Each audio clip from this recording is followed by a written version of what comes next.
My guest today is Michael Benjamin. He is the senior advisor for the American Federation for Children and is based in Florida.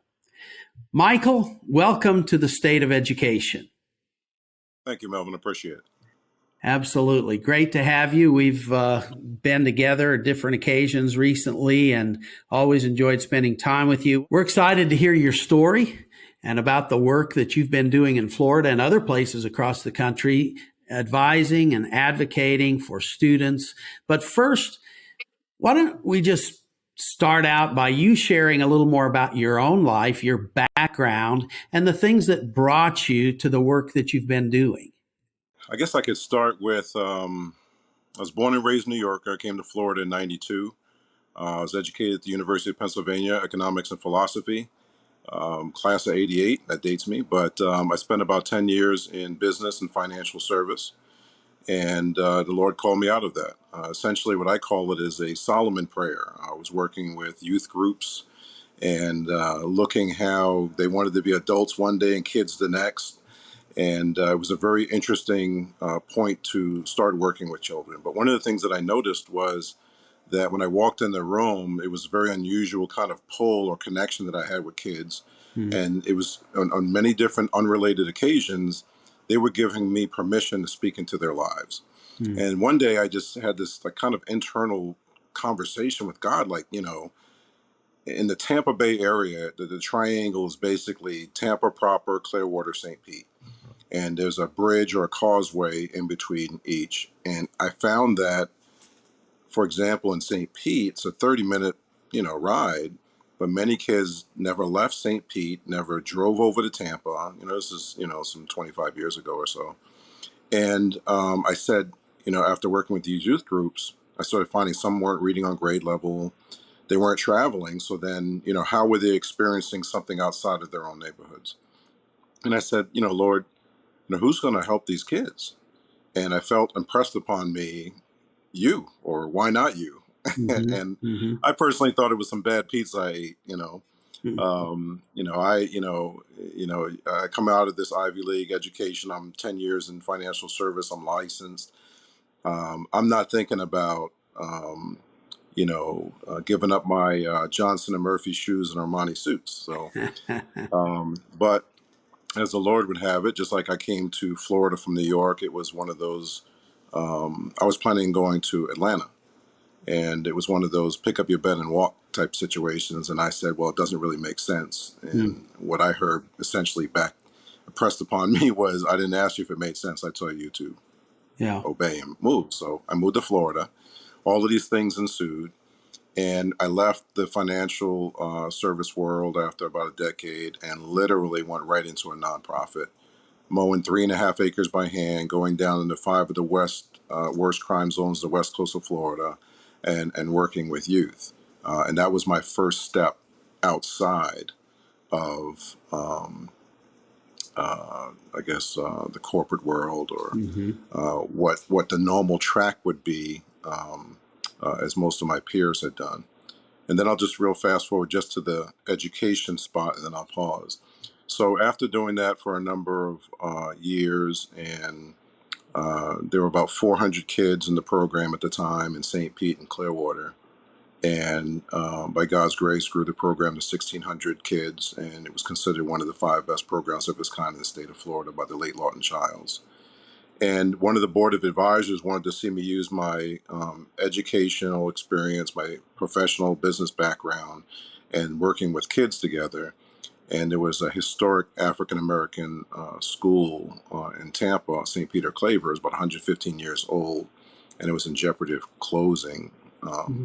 And so they asked, they had gotten a grant.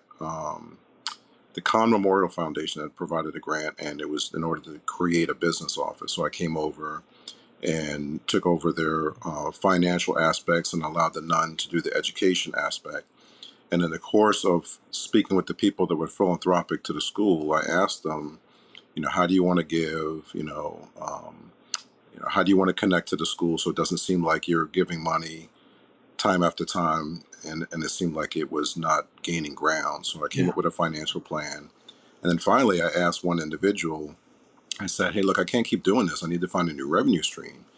And he said, interesting, there was a representative that passed the bill, and if you could help me get it passed, that would become your new revenue stream. And it became the Corporate Tax Credit Scholarship, which is the program in Florida, which leads the nation as an example. Yeah. Wow, that's interesting. So let me just ask you a question right out of left field. What do you see as primary causes in our society that most impacts children and students? Well, I think one of the things is that the busyness of life. Most of the families that I serve and the families that AFC and other educational choice entities serve are lower income to working class families, and many times have to hold down more than one job. Mm-hmm. And so, just for survival, parents need to rely on their children to grow up a little faster, unfortunately. Yeah. Sometimes they're coming home and switching and showering, changing clothes, and going back out just to find the best educational environment for their children. And so I think it's the busyness of life. Some don't feel that they have the time to really get to know if a place is a good educational institution. And this goes beyond economics and income. Because, Right. like, if you move to an area, the first thing you do is you ask your realtor, where are the good schools? Well, what Yeah. makes you think your realtor really knows what's going on in the school? Yeah. And then present day, we find out with the pandemic over the last couple of days, where parents are now starting to find out a little bit more about what's going on in the classroom, what their children know and don't know. Mm-hmm. So continue to the partnership between parents and teachers, allowing access to what's going on in the classroom, and really partnering in that area. Mm-hmm. Yeah. So I think that's a good point because, parents they have to be in this conversation. A lot of times, they want to be, but circumstances may not allow them to be as much as they should. So organizations like yours are trying to help them. As I understand it, you're helping them by bringing advocacy, bringing solutions, bringing other alternative options for them to consider and engage with their students in relationship to education. Is that correct? Absolutely. We don't, there's nothing in our life, maybe, educational is a kind of an anomaly there, but like everything that we've done since we've gotten up has been a choice, right? Mm-hmm. We've had, what toothpaste we want to use, what soap we want to use. We're neighborhood, sometimes that's dictated by other things, but cars that we drive. But even if it's within certain economic limitations, we still have a choice among that. Mm-hmm. What we're going to eat, which direction we're going to comb our hair, what clothes we're going to wear.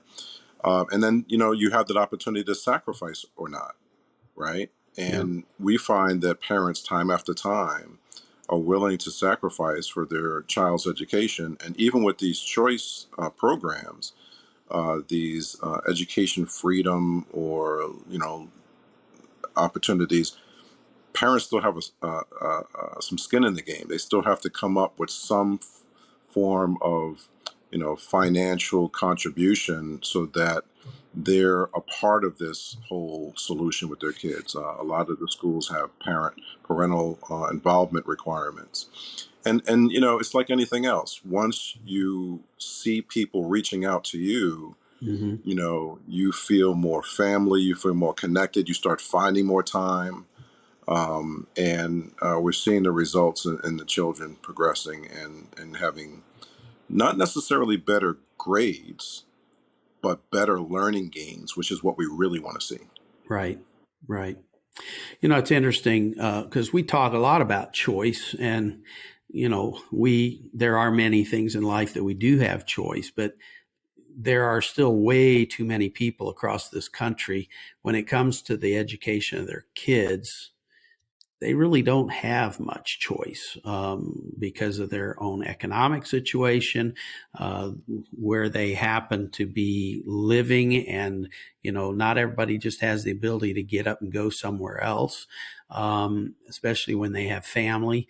We have, choice in education has been something that's been developing and expanding over numbers of years. It started early on in states like Pennsylvania and Florida, other states that have gotten involved really actively more recently, particularly like Arizona, and even West Virginia just got some major new choice options and so forth. So we're seeing movement, and probably more than half of the states across the union now have some forms of educational choice. Others are still very locked down on, look, you pay your taxes, and the government will educate your kids, and that's kind of the choice that's given.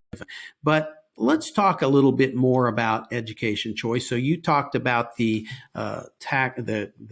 tax credit voucher type things that you got going there. I helped actually do some of that here in Virginia a few years ago, the education tax credit program. So there's that. It started out with vouchers, and that ran into some problems. I don't want to go too much in the weeds here, but just to help educate folk, there's that. There's the tax credit things. And then here more recently, and I'm glad you used the expression education freedom. And so it's not so much, I think a lot of the language there is more around, it's not so much because the choice still puts the focus on the school or the institution, right? You can choose between this institution or that institution, but the focus is on the institution. Where the shift in language and the shift in focus right now is educational freedom, where the efforts are made so that the money follows the child, not the institution, and the parent has the freedom to educate that child how and where and when they want. So you want to speak more into that? Sure. I think all things, all these are just mechanisms to get an education. It's Right. a pathway. It's not the end all be all. Right. Right. I am known across the country for my educational choice, uh, commitment and such. But you cut me, I don't bleed educational choice. I bleed kids. So Yeah. if the delivery system changes, then we need to change with that in order to make sure that children have access to quality education, and that where they're being educated is also quality. We don't want Right. to exchange one faulty system for another. Mm-hmm. Now, with that said, I'm all for education for public school being on the educational choice menu, but Sure. it can't be the only thing. Mm-hmm. My child goes to a public magnet school. I took him out of a Christian school and put him in a full-time gifted certified school. And so, if things change, I give him the opportunity. There were only three full-time gifted schools in the entire county.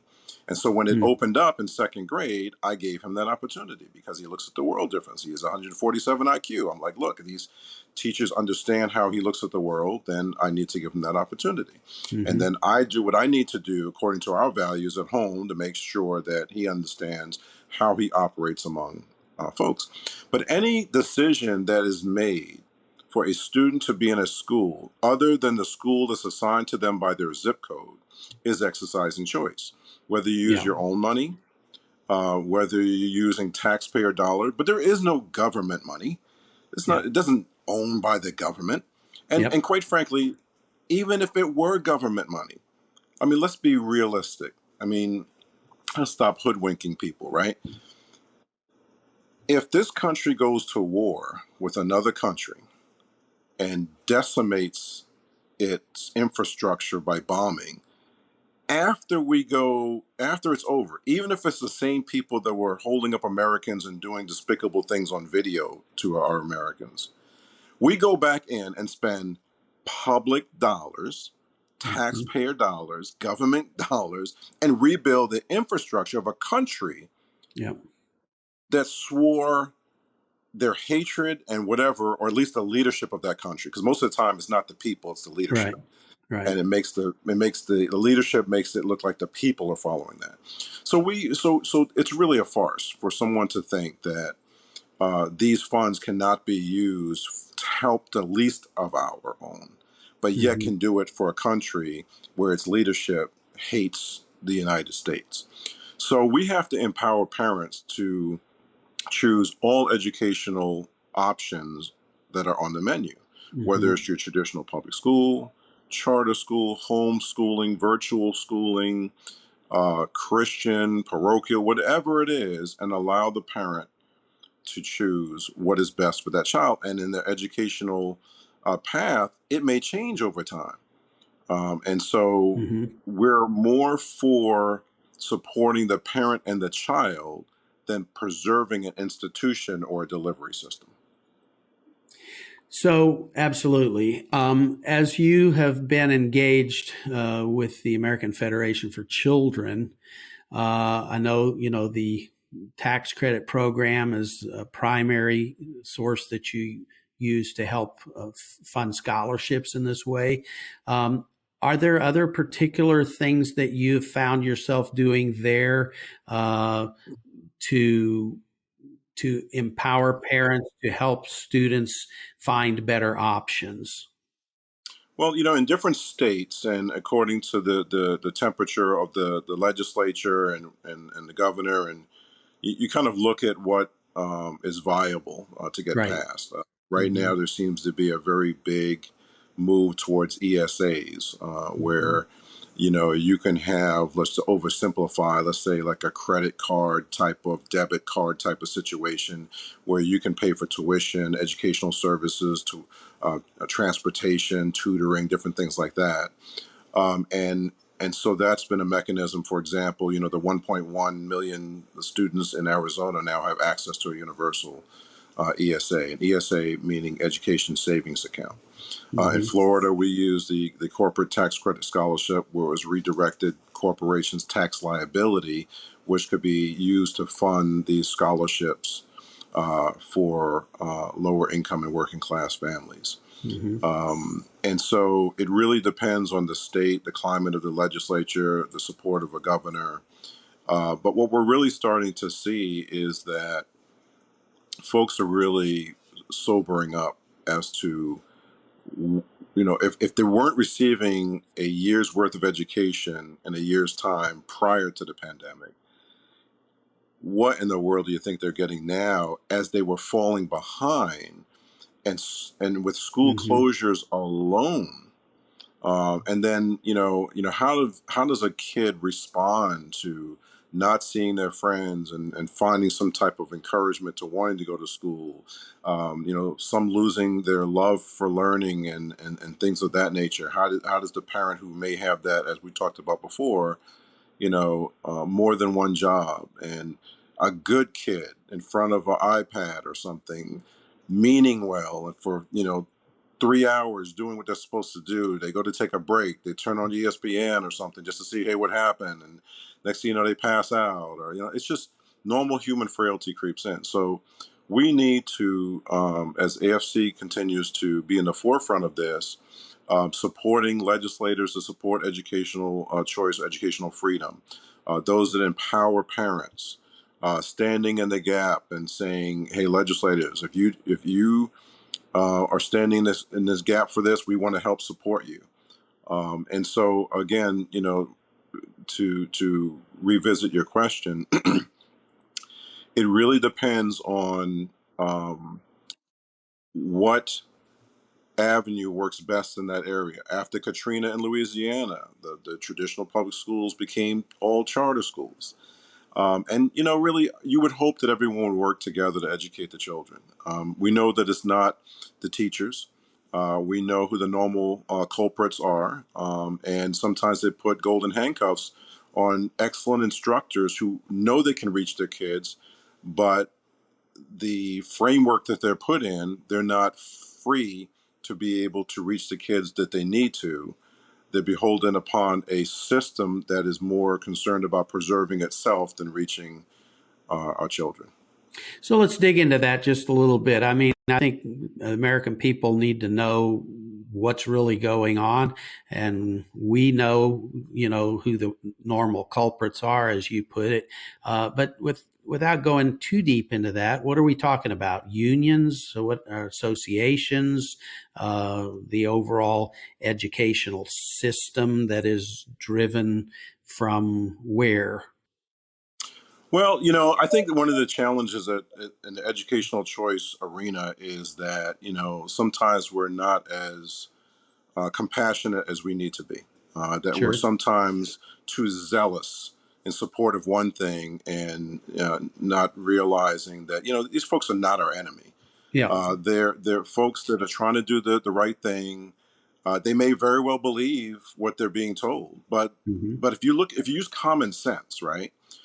Let's just use voucher, right? That's been a word that's been like demonized or whatever. But if you went to war and you came back and were on the GI Bill and you were able to get an education or a house based Hmm. on a voucher, Hmm. it may not be a bad thing.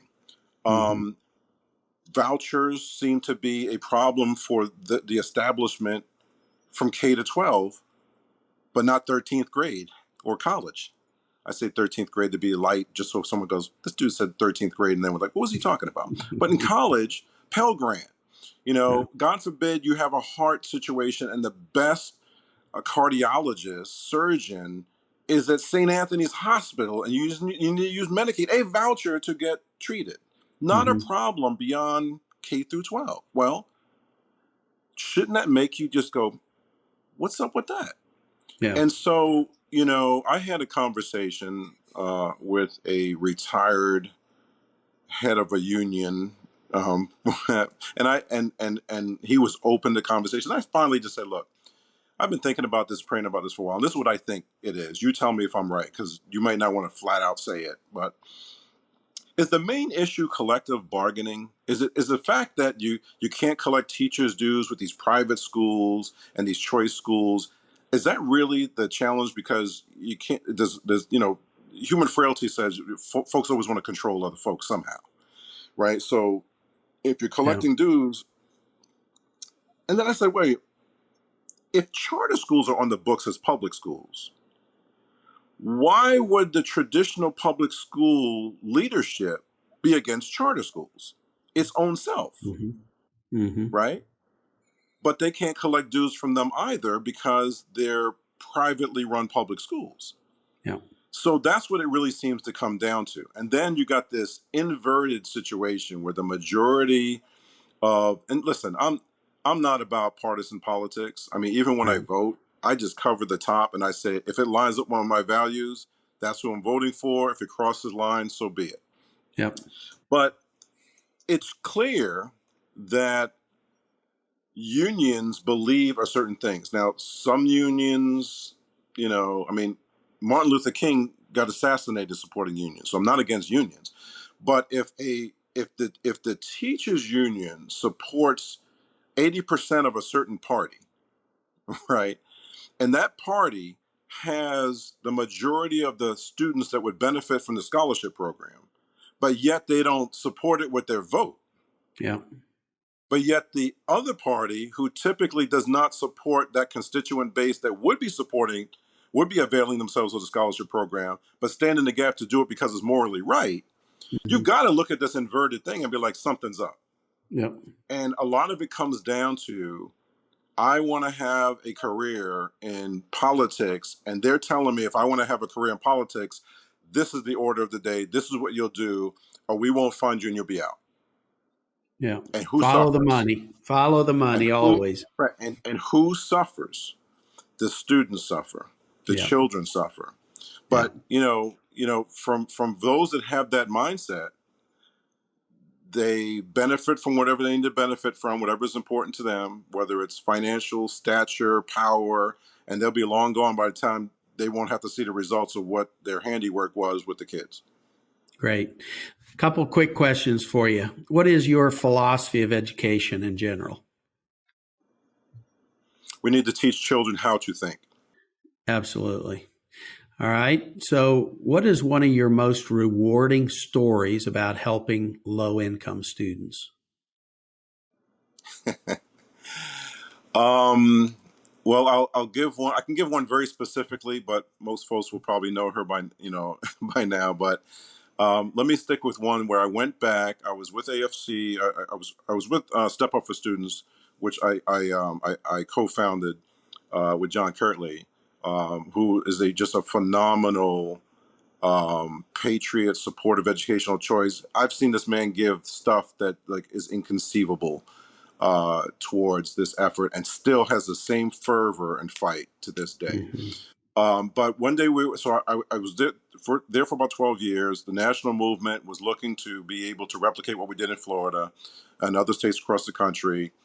John released me to go with AFC, and then they asked me to take over their grassroots advocacy, mobilization, faith-based, and trying to kind of do what we did in Florida.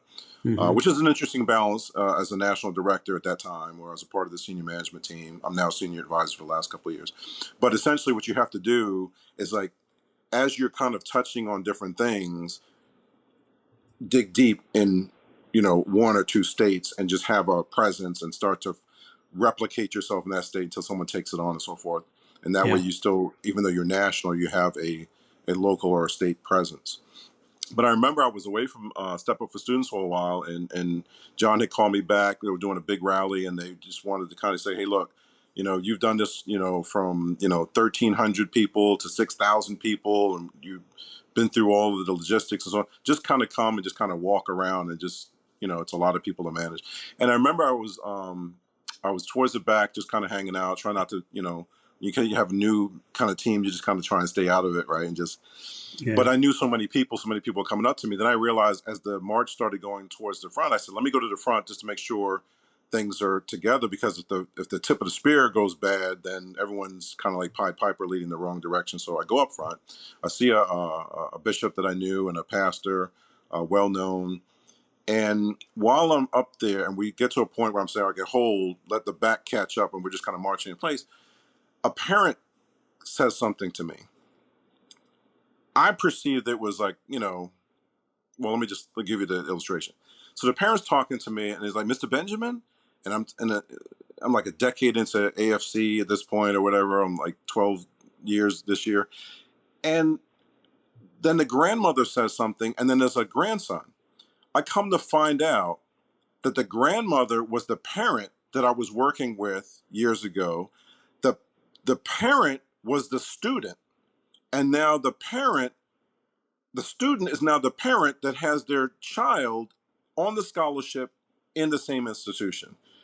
Now, first of all, I felt old, right? But Yeah. but it was like so especially like in the beginning, and the beginning core, we were grinding so much, right? And there's so many people that have contributed towards the success in Florida. But I just think back in the beginning when John and I were two bachelors running all around the state, we were just grinding to make this sure that this thing, you know, had roots, and we were just doing what we needed to do. Mm-hmm. And then you really didn't stop to kind of, I guess what people say, smell the roses or see the lives that were truly Yeah. affected. And that literally stopped me in my tracks and made me realize that what had happened just by saying yes to God, because there's no way I could have organized Florida in and of my own humanity. And so Mm-hmm. when something's bigger than yourself, you know that there has to be something at work. Mm-hmm. And so I worked in agreement and stayed in step with the Holy Spirit in order for that to happen. And you see the manifestation of kids getting access to quality education, getting jobs, having careers. And I found that to be extremely rewarding. Absolutely. That's a great story. And it's so, everybody that's out there is trying to make a difference.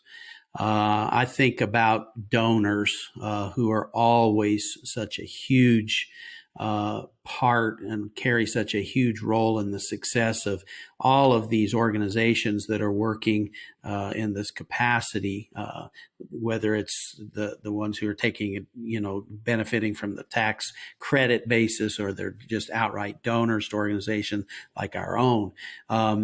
you know, all of us want to have impact. We want to leave the world a better place.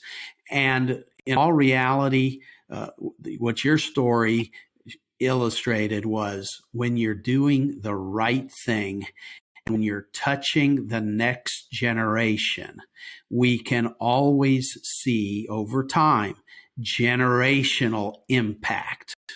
We don't see it always right now, but if we're faithful and consistent and keep working hard, keep giving, keep praying, keep voting, keep doing all the things that are necessary to bring about these kinds of changes for our children, our families, our communities, we will see generational change. I think what's happened in this movement over the last 20 years, it's been phenomenal. And I think with COVID and all the things that are going on right now, it's just increasing. And I think there are some very good days ahead for our children, for our country, by improved education. And I want to thank you for the role that you've had over these years. I pray God continues to bless you.